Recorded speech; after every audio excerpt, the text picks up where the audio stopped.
उजला तन बेकार है, मन मैला ही रहा अगर तो उजला तन बेकार है।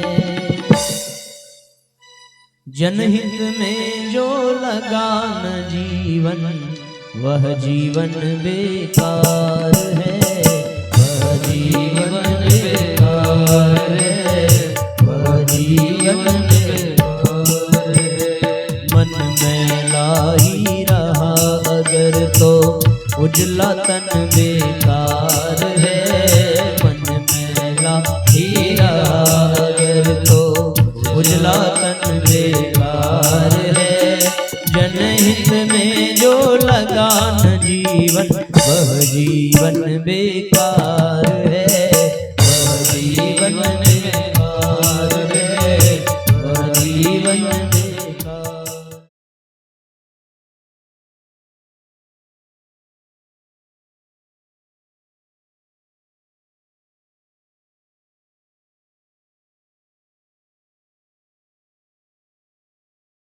उपासना यानी भगवान के और मुख करके बैठना। लोग दीक्षा को गुरुमुख भी कहते हैं, अर्थात समाज से मुख फेर करके गुरु की ओर मुख कर लेना। तो इसका मतलब ये नहीं है कि जिधर गुरु हो उधर ही मुंह करके दिन रात बैठे रहो। उनकी ओर मुख कर लेना यानी उनके अनुशासन को स्वीकार कर लेना। भगवान की ओर मुंह कर लेना यानी तो किधर मुंह करोगे, भगवान तो हर जगह है ना। आप किधर भी मुंह करो भगवान की ओर ही मुख है। लेकिन ये शरीर वाला मुख, इसको करने की बात नहीं है, भगवान के अनुशासन को धारण कर। एक आदमी सोने जा रहा था, तब तक एक तर्कवादी उधर से निकला और उसने कहा कि भैया तुमको शर्म आनी चाहिए, तुम उत्तर दिशा में पैर करके सो रहे हो, उधर देवात्मा हिमालय है। बेचारा दक्षिण में पैर करके सोने गया। बोले गजब आदमी हो यार, दक्षिण में दक्षिणेश्वर काली माता जी है, दक्षिण में करके सोते हो, उत्तर में बद्रीनाथ, दक्षिण में। बड़ा हैरान। बोले पूरब में कर नहीं सकता, सूर्योदय वहीं से होता है, पश्चिम में द्वारिका नाथ, फिर आदमी करे क्या? बोले गड्ढा करके जमीन में ही धंस जाते हैं। ऐसी कोई दिशा ही नहीं है जहां भगवान ना हो, हर दिशा में है परमात्मा। तो आदमी किधर भी मुख करे तो वो भगवान की ओर ही मुख करके बैठा है, ये जानो। हम आपकी ओर मुख कर रहे हैं तो हमारा भी मुख भगवान की ओर है, क्योंकि आपके रूप में है कौन?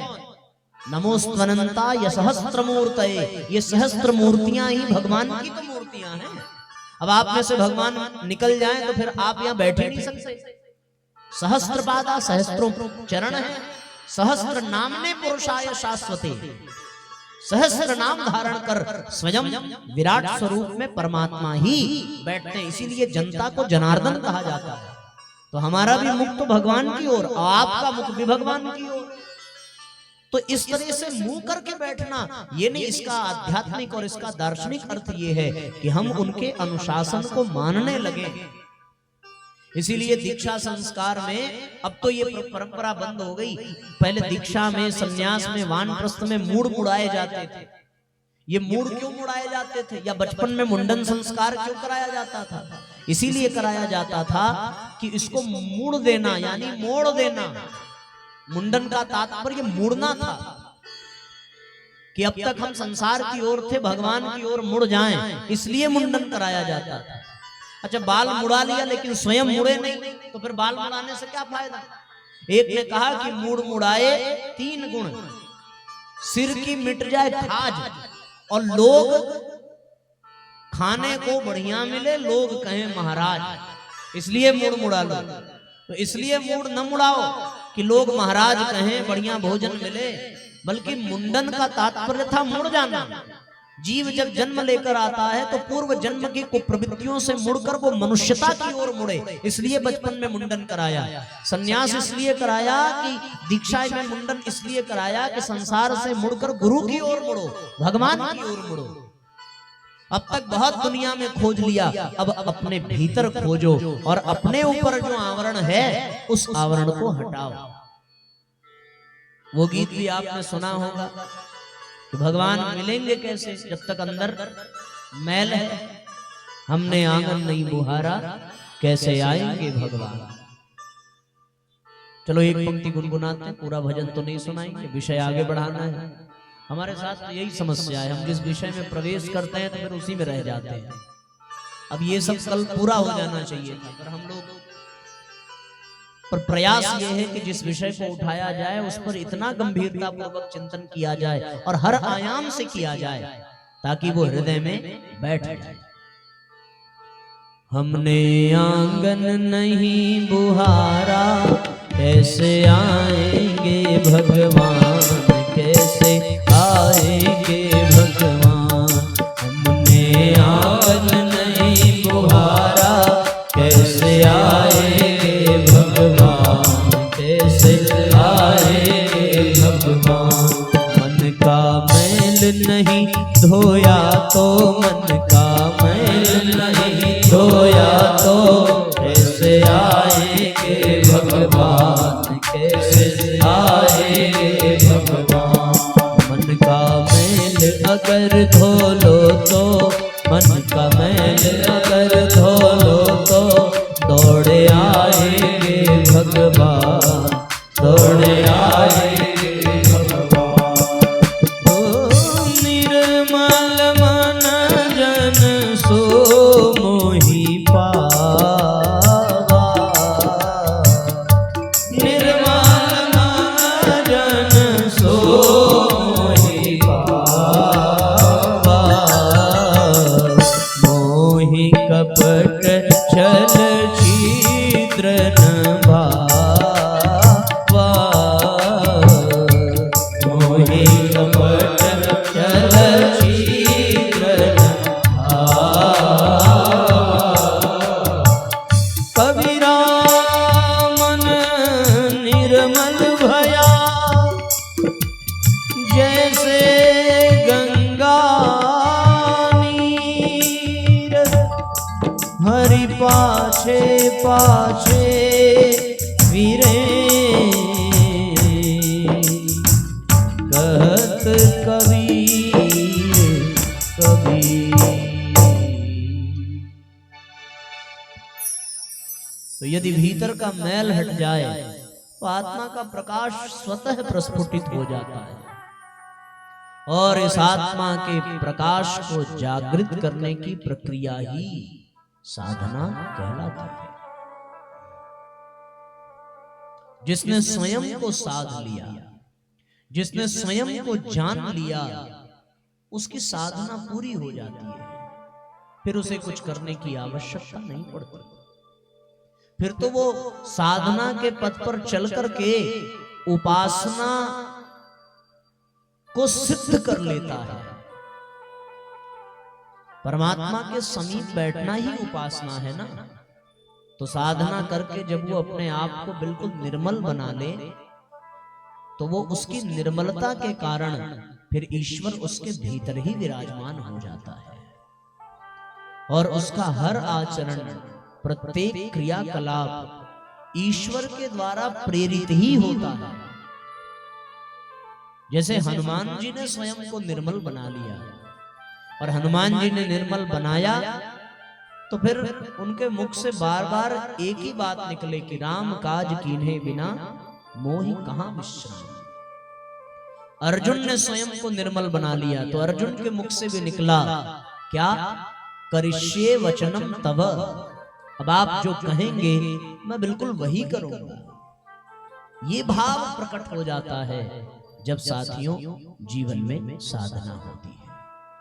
साधना का तात्पर्य क्या है? अगर सामान्य भाषा में, व्यवहारिक भाषा में समझा जाए तो साधना का तात्पर्य है साथियों अपने आप से लड़ना, अपने से युद्ध करना, अपने आप से जूझना, अपने भीतर जो बेकार है, अनगढ़ है, उसको ठीक करना। इसको साधना कहते हैं। अनगढ़ को सुगढ़ बनाने की प्रक्रिया ही साधना कहलाती है। अनगढ़ता से सुगढ़ता की ओर बढ़ना, पतन से उत्थान की ओर बढ़ना, निकृष्टता से उत्कृष्टता की ओर कदम बढ़ाना, यही साधना है। संसार से परमात्मा की ओर बढ़ जाना, यही साधना है। तो साधना को सामान्य दृष्टि से यदि हम समझें तो एक ही निष्कर्ष निकलेगा, और वो निष्कर्ष क्या होगा?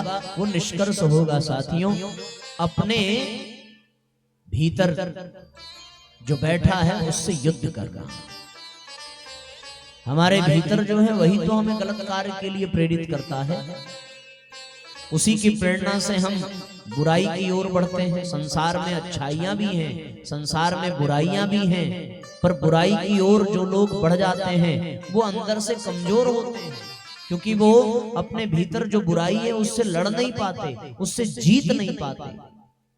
और इस युद्ध में जो स्वयं से हार जाए वो साथियों बेकार हो जाता है, पराजित हो जाता है। और जो स्वयं को जीत ले उसकी साधना सफल हो जाती है।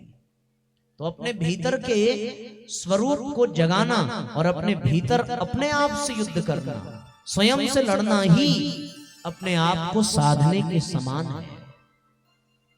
जैसे आप देखें कोई प्रतिमा जमीन पर पड़े पत्थरों की तरीके से, क्षमा करना, कोई पत्थर जमीन पर पड़ा और पैरों से बार बार ठोकर खाता है, पर जब वो पत्थर अपने आप से लड़ने को तैयार हो जाए, तो जब वो तैयार हो जाए तो उसको कोई कलाकार आकर के गढ़ना प्रारंभ करता है, और उसने उस कलाकार के द्वारा गढ़ने पर उसको छेनी से, हथौड़ी से बार बार चोट खानी पड़ती है। उसके भीतर जो अनगढ़पन है उसको ठीक करने के लिए वो तैयार होकर उस कलाकार को अपने आप को समर्पित कर देता है वो पत्थर। फिर वो कलाकार क्या करता है? वो कलाकार उस पत्थर को मार कर, पीट कर, काट कर, छांट कर विधिवत उसमें अपनी कला का प्रदर्शन करता है, और धीरे धीरे वो पत्थर एक दिन प्रतिमा बन जाता है। उसके प्रतिमा बन जाने पर जो लोग अब तक उसको पैरों से ठोकर मारते थे, अब साथियों उस प्रतिमा के आगे मस्तक झुकाते हैं, उसको प्रणाम करते हैं। यही हाल आप देखें पुष्प के भी जीवन में है। यदि पुष्प अपनी डाली से अलग होने को तैयार न हो तो क्या कभी वो भगवान के चरणों में पहुंच पाएगा? अच्छा, भगवान के चरणों में तो पहुंच जाए, पर उससे भी ऊंची स्थिति वो पा सकता है। और कब पाता है? जब वो सुई धागे से अपने हृदय को विदीर्ण हो जाना स्वीकार कर ले, तो फिर कोई माली सुई लेकर के उसको चुभो चुभो करके उसमें धागे में उसको पिरोता है, फिर वही पुष्प भगवान के गले का हार बन जाता है। यही तो साधना है। साधना का तात्पर्य है कि हम जिस स्थिति में हैं उस स्थिति में 2 कदम और ऊपर उठ जाना। यदि हम में कल एक बुराई थी, कल 100 बुराई थी, तो आज हमारे में केवल 98 बुराई रह जाए। एक दिन और बीते तो 97 बुराइयां रह जाएं। ऐसे करते करते करते करते एक समय ऐसा आएगा कि 100-200 दिन बाद यदि हम निरंतर ये साधना करते रहे तो अब हमारे भीतर कोई बुराई ही नहीं रहेगी। ऐसा ही व्यक्ति तो महामानव कहलाता है, ऐसा व्यक्ति ही भगवान कहलाता है। भगवान में और सामान्य मनुष्यों में कोई विशेष अंतर नहीं है। नर और नारायण में बस इतना ही अंतर है कि नर में कुछ कमियां हैं पर नारायण में कोई कमी नहीं है। समस्त बुराइयों, समस्त कुप्रवृत्तियों, समस्त कुसंस्कारों से स्वयं को उबार लेना, यही साधना है। और इसके लिए स्वयं से लड़ना पड़ेगा, स्वयं से जद्दोजहद करनी पड़ेगी। ये आप जान लें। संसार में जितनी समस्या हो, उस समस्या का दोष किसी दूसरे को देना एक बात है, और उस समस्त समस्या का दोष स्वयं में ढूंढना ये दूसरी बात है। तो जो लोग दूसरों को दोष देते हैं वो साधना से कोसों दूर हैं। ये आप जानो। लक्ष्मण गीता में लक्ष्मण जी निषाद राज से कहते हैं कि काहू न को सुख दुख कर दाता, निज कृत कर्म भोग सब भ्राता। यहां कोई किसी को सुख नहीं देता, कोई किसी को दुख नहीं देता। अब ये बात अगर समझ में आवे तब आप साधना के योग्य बन पाएंगे। हम लोगों को जरा सा कष्ट हो तो हम दूसरों पे दोष मढ़ देते हैं कि उसकी वजह से ऐसा हो गया, वो ऐसा न करता तो ये न होता। हम तो बहुत अच्छा सोच करके गए थे, पर उसने सब काम बिगाड़ दिया। यहाँ कोई किसी का काम न बिगाड़ सकता है, न बना सकता है, किसी में इतनी सामर्थ्य कहाँ है। लेकिन यदि हम प्रत्येक समस्याओं का समाधान अपने भीतर ढूंढने लगे कि हमारे द्वारा कौन सी ऐसी कमी रह गई जिसके नाते ये हो गया, तो ये अपने भीतर समस्याओं का कारण ढूंढना ही साधना के पथ पर पहला कदम बढ़ाने के बराबर है। जीवन में कोई समस्या हो, गरीबी है तो उसको ये मत सोचो कि भाई ने जमीन हड़प ली इसलिए मैं गरीब हो गया। नहीं, गरीबी है तो उसका समाधान अपने भीतर ढूंढो कि हम क्या करें, कौन सा पुरुषार्थ करें। दूसरों पर दोष मढ़ने से वो समस्या दूर होने वाली नहीं है। आप अपने देवरानी को जलील करें, जेठानी को दोष दें, सास को दोष दें, पति को दोष दें, पत्नी को गाली दें, समाज में अपने शत्रु के पीछे पड़े रहें, उन सबके उलाहने सुन सुन करके, दोष दे दे करके आपके जीवन में कोई उत्थान नहीं होने वाला। आपका अपना कल्याण कब है? जब आप प्रत्येक समस्याओं का समाधान अपने भीतर ढूंढना प्रारंभ करें कि आपके द्वारा ऐसा कौन सा कृत्य हो रहा है जिसके नाते आप अपने भीतर उस कमी को दूर नहीं कर पा रहे। इस ओर कदम बढ़ाना, यहीं से आपके जीवन में आपका युद्ध प्रारंभ होता है। इसीलिए गुरुदेव ने कहा कि जीवन एक संग्राम है, लड़ना इसे पड़ेगा। संग्राम जिंदगी है, लड़ना उसे पड़ेगा। जो लड़ नहीं सकेगा आगे नहीं बढ़ेगा। संग्राम जिंदगी है, लड़ना उसे पड़ेगा। संग्राम जिंदगी है, लड़ना उसे पड़ेगा। जो लड़ नहीं सकेगा, जो लड़ नहीं सकेगा, आगे नहीं बढ़ेगा, आगे नहीं बढ़ेगा। संग्राम लड़ना उसे पड़ेगा। संग्राम जिंदगी है, लड़ना उसे पड़ेगा।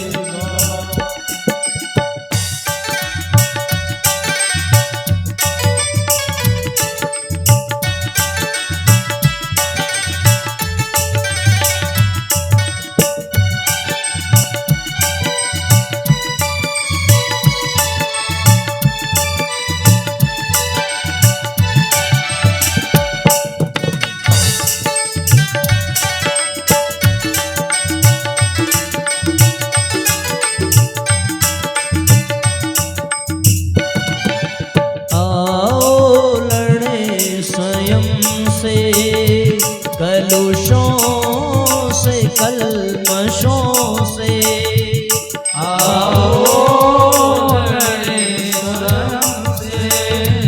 कलुषों से, कलमशों से, भोगों से, वासना से, रोगों के राक्षसों से, भोगों रोगों के राक्षसों से। कुंदन वही बनेगा जो आग पर चढ़ेगा। कुंदन वही बनेगा जो आग पर चढ़ेगा।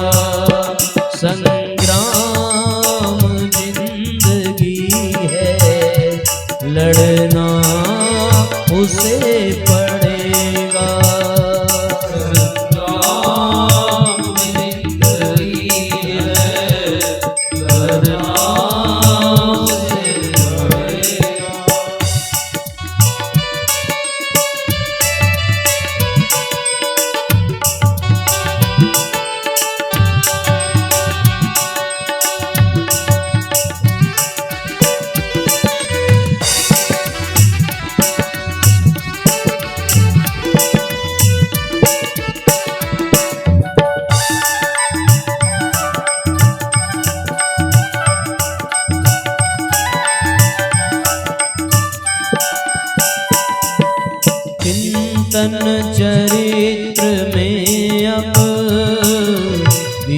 प्रीति बढ़ी हुई है।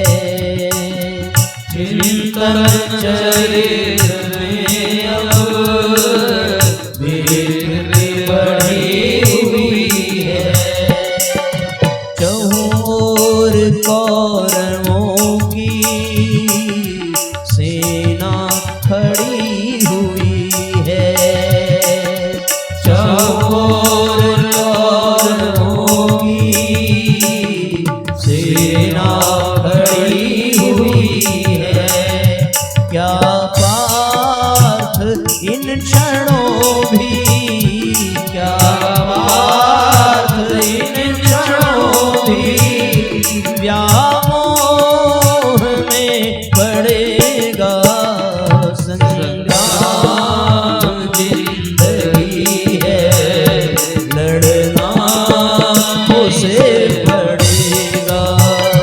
संग्राम जिंदगी है, लड़ना उसे पड़ेगा।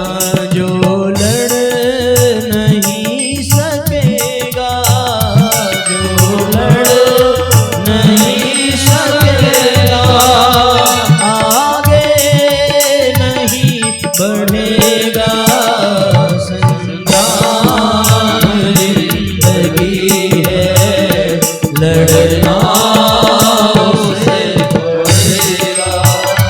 संग्राम जिंदगी है, लड़ना उसे पड़ेगा। कोई भी कायरों का, कोई भी कायरों का इतिहास क्यों पढ़ेगा। संग्राम जिंदगी है, लड़ना उसे पड़ेगा।